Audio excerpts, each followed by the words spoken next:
प्रेरणास्पद कथाएं YouTube channel पर मैं धनंजय जैन आप सभी का हार्दिक अभिवादन करता हूं। छोटी सी कहानी डीजे की जुबानी। दोस्तों, माधवराम जी एक स्कूल में टीचर थे। बड़ी आराम से उनकी जिंदगी व्यतीत हो रही थी। 3 बेटे और 1 बिटिया थी। धूमधाम से उन्होंने अपने दोनों बड़े बेटों की शादी करवाई और बेटी की शादी के लिए तो दिलो जान से उन्होंने खर्चा किया था। ऐसा लग रहा था मानो कोई टीचर के लड़की की शादी नहीं है, किसी अच्छे संपन्न परिवार के व्यापारी के बच्ची की शादी है। इस तरह से उन्होंने धूमधाम से अपनी बिटिया की शादी की थी। बड़ा बेटा इंजीनियर था, मझला बेटा डॉक्टर था, छोटा बेटा पढ़ा लिखा नहीं था। सिर्फ 10वीं की परीक्षा देने के बाद में उसने कह दिया कि अब मुझसे पढ़ा नहीं जाएगा, मेरा मन ही नहीं लगता है पढ़ाई में, मैं घर पे ही ठीक हूं, माँ बाप की सेवा करूंगा। पिताजी जो कि टीचर थे, भला एक कब सहन करते हैं, वो उससे हमेशा नाराज रहते थे और उन्होंने उसका नाम ही नालायक रख दिया, क्योंकि वो किसी लायक था ही नहीं। पर जो भी बात है खरी खोटी सुनाने में भी वो कमतरता नहीं रखता था। पर मातृपितृ भक्त था, हमेशा उनकी सेवा करता था। इतना सब कुछ करने के बावजूद भी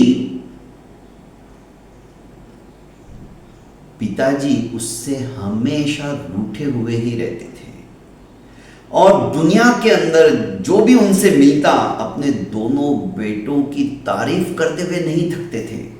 देखो, मेरा बड़ा बेटा इंजीनियर है, आज उसने मेरा नाम इतना रोशन कर दिया, मझला भी डॉक्टर है, उसको देखकर मेरा सीना चौड़ा हो जाता है। पर छोटे बेटे का नाम कभी भी उनके मुंह से उसकी अच्छाई के बारे में निकलता ही नहीं था। दोनों बेटे बड़ा और मझला अलग अलग रहने लगे थे। पिताजी ने भी सोचा कि ये निकम्मा है, घर पे ही रहता है, बंटवारा कर दिया और गांव में जो जमीन थी, उनकी खेती थी, वो उस नालायक बेटे के नाम पे कर दी और उसे कहा तू चला जा, वहीं पे रह, यहां हम अपना देख लेंगे, क्योंकि उनका गुजर बसेरा अब उनके पेंशन से ही होने लग गया था।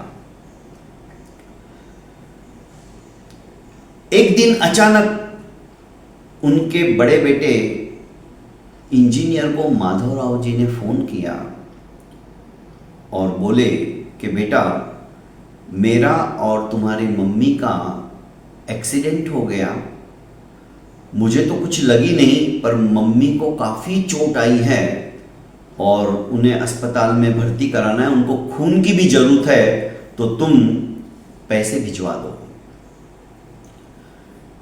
बड़े बेटे इंजीनियर जो थे, उन्होंने पापा से कहा कि पापा देखो, मेरा जॉब अब विदेश में लगने वाला है, सब कुछ फाइनल सा हो गया है और मुझे खुद को पैसों की जरूरत है, तो हाथ बहुत तंग है मेरे, तो सॉरी पापा, आप अभी तो कहीं से जुगाड़ कर लो, मैं बाद में भिजवा दूंगा। और उसने फोन कट कर दिया। माधवराव जी को आश्चर्य हुआ, जिस बेटे को खून पसीना एक करके इंजीनियर बनाया, उस बेटे के मन में अपने मां के प्रति तनिक भी दया भाव नहीं, करुणा भाव नहीं। उन्होंने तुरंत मझले बेटे डॉक्टर को फोन लगाया और कहा कि बेटा ऐसा ऐसा हुआ है, पैसों की सख्त जरूरत है। उसने कहा कि पापा अभी तो मैं नहीं दे पाऊंगा, क्योंकि प्रिया उसकी पत्नी का नाम, प्रिया की छोटी बहन की शादी है तो मुझे वहाँ काफ़ी पैसा लगेगा, मतलब मेरे साले की शादी है, तो सॉरी पापा, आप कहीं से ले लो कर्जा लेके, मैं बाद में ज़रूर भिजवा दूंगा। क्योंकि डॉक्टर हमेशा बोलता था मैं पैसे भिजवा दूंगा, ना तो कभी नहीं बोलता था पर देता भी नहीं था। खैर पिताजी ने अनमने मन से अपनी पत्नी को रिक्शा बुलाई और सरकारी अस्पताल के अंदर उसे एडमिट करवाया। अपनी तंद्रा में थे, सोच रहे थे कि क्या संसार है, जिन बच्चों के लिए हमने अपने सपनों को भी जिंदा नहीं रखा, उन सपनों को भी मैंने दफना दिया। मेरी इच्छाएं, मेरी आकांक्षाएं, मेरी अभिलाषाएं सब कुछ चूर चूर कर दिए और इन बच्चों की पढ़ाई के लिए, इनका भवितव्य, इनका भविष्य समुज्वल हो, ये सोचकर खून का पसीना किया, ट्यूशन भी ली और सारा की सारा पैसा इनकी उच्च कोटि की पढ़ाई में मैंने लगा दिया। आज मेरे पास मेरी पेंशन के अलावा कुछ भी नहीं है। अब ये बीमारी ऐसी आ गई एक्सीडेंट की कि इसका इलाज तो कराना जरूरी है। खून काफी बह चुका था उनकी पत्नी के सर से। अस्पताल में बैठे बैठे अपनी तंद्रा में थे, वो आईसीयू में चली गई थी। इतने में आवाज आई, पापा पापा आप क्यों चिंता कर रहे हो, मैं आ गया हूं। जैसे ही उन्होंने आंख खोल के देखा ऊपर की तरफ तो अपना नालायक बेटा था। उन्होंने मुंह फेर लिया। उन्हें वो बिल्कुल भी पसंद नहीं था और सोचने लगे जब दोनों इतने पढ़े लिखे, इतना पैसा उनके पास है, फिर भी ऐसी स्थिति में, ऐसी परिस्थिति में वो अपनी सगी मां के लिए भी कुछ सहायता नहीं कर सकते। धिक्कार है ऐसी औलाद को। अब ये क्या करेंगे नालायक। पर उसने कहा पापा आप चिंता मत करो, मैं आ गया हूं ना। फिर भी उसके पिताजी ने, माधव राव जी ने उससे बात नहीं की। आईसीयू से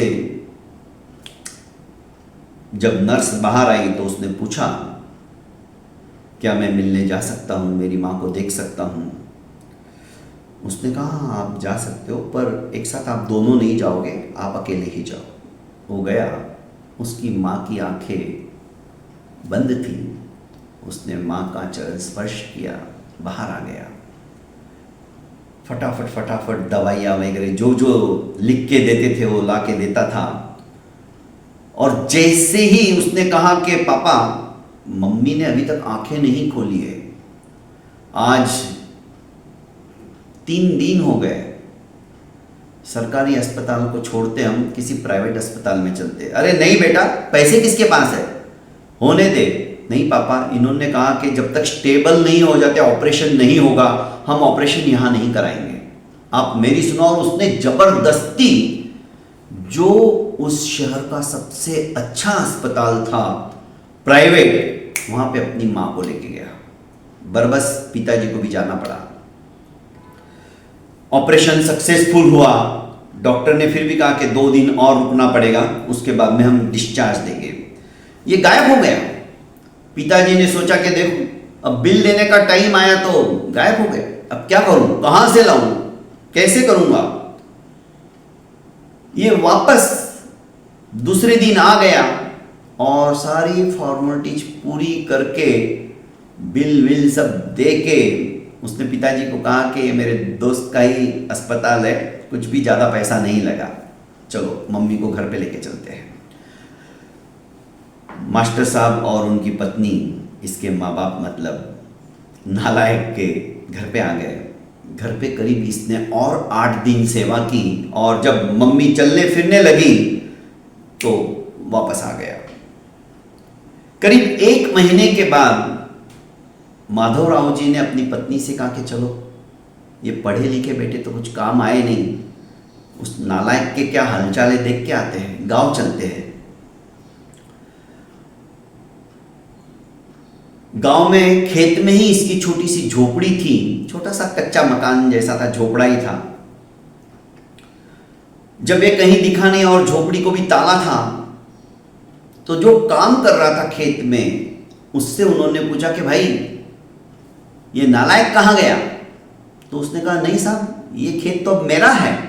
हाँ, उसकी सिर्फ अभी झोपड़ी बची है, ये खेत तेरा है? नहीं नहीं, ये खेत तो नालायक के नाम पे है। साहब, उसके माँ की तबीयत बहुत ज़्यादा खराब हो गई थी, एक्सीडेंट हुआ था और पैसों की जरूरत थी, इसलिए उसने खेत मुझे बेच दिया। ये झोपड़ी जरूर उसकी है अभी तक, ये चाबी वो दे के गया है, कभी कुछ जरूरत पड़ी मुझे पानी पीना है या और कुछ करना है तो उसने कहा ये झोपड़ी भी तुम संभालो, तो ये चाबी जरूर मेरे पास है, आप देख लीजिए। चाबी से उन्होंने ताला खोला झोपड़ी का और जाके धम से बैठ गए। जो दो चेयर थी दोनों जाके बैठे, पर टेबल के ऊपर लिफाफा था। उस लिफाफे में उस अस्पताल का बिल था जो कि 7 लाख रुपए का था। वो 7 लाख रुपए का बिल देखते ही मास्टर जी को जैसे चिढ़ा रहा हो कि पढ़े लिखे के अंदर भी इतनी हिम्मत नहीं, इतनी ताकत नहीं, और एक अनपढ़ जिसे मैं नालायक कहता था वो ही सबसे अच्छा लायक बेटा मेरा निकला है। अपनी मां के लिए उसने अपना खेत तक बेच दिया। अरे, अपने भविष्य की भी उसने चिंता नहीं की, और उसके भविष्य को लेकर मैं बिल्कुल निश्चिंत था कि नहीं, ये जाने इसका काम जाने, ये तो नालायक है। उसके भविष्य की कभी भी मैंने चिंता नहीं की, और उन दोनों की मैं चिंता करता रहा, पर उन दोनों ने हमारा बुढ़ापे में भी साथ नहीं दिया। तो दोस्तों, ऐसा कुछ घटित होता है हमारे जीवन के अंदर और हमें लगता है कि यार मुझे कुछ मेरे परिवार वाले के लिए करना चाहिए। अंतरात्मा भी यदि हमारी इस तरह से बोलती है और ऐसा कुछ होता है तो हम भाग के जाते हैं, चाहे फिर वो हमारे घर से वो गांव, वो शहर जहां पे मम्मी पापा रहते 200 किलोमीटर ही क्यों ना हो, और ये दोनों बच्चे गांव में ही रहते थे, फिर भी कुछ कर नहीं पाए। पर यदि ऐसी भावना हमारी बलवती होती है कि नहीं, मैं जाके अपनी मां का इलाज कराऊं, उसके लिए मैं कुछ ना कुछ जितनी मेरी औकात है उतनी मैं सहायता करूं, ये भावना भी यदि आ जाती ना, तो समझ लीजिए आप भी नालायक हो। ऐसी नालायकता हमें चाहिए। ऐसी नालायकता यदि हमारी रही तो समझ लो दोस्तों कि हमारे अंदर मानवता के गुण विद्यमान है। अरे, हम अपने सगे माँ बाप के लिए नहीं कर पाएंगे तो दूसरों के लिए क्या करेंगे? दोस्तों, कहानी छोटी सी है पर कहानी अंतर को छूने वाली है। जिन माँ बाप ने हमारे लिए अपना सर्वस्व न्यौछावर कर दिया, उन माँ बाप के लिए यदि हम अपने शरीर की चमड़ी उतार के जूते बनाकर भी उनको पहनाएंगे ना, तो भी उनके ऋण से ऋण नहीं हो सकते। पैसा तो आज है कल नहीं है, पर ऐसे समय में अपने मुंह से कभी उनके लिए ना शब्द मत कहो। उन्होंने आपके लिए भी बहुत कुछ सोचा है। फलस्वरूप आज जो वजूद है हमारा, आज जो हमारी पहचान है, उन्हीं की वजह से है। हमारा भी कर्तव्य बनता है कि इस उम्र में उनको हमारी जरूरत है। बहुत बहुत धन्यवाद दोस्तों। प्रेरणास्पद कथा यूट्यूब चैनल को आपने लाइक, शेयर एवं सब्सक्राइब नहीं किया है तो कर लीजिए, और ज़्यादा से ज़्यादा अपने नालायक बेटों को भी ये फॉरवर्ड कीजिए। प्रणाम।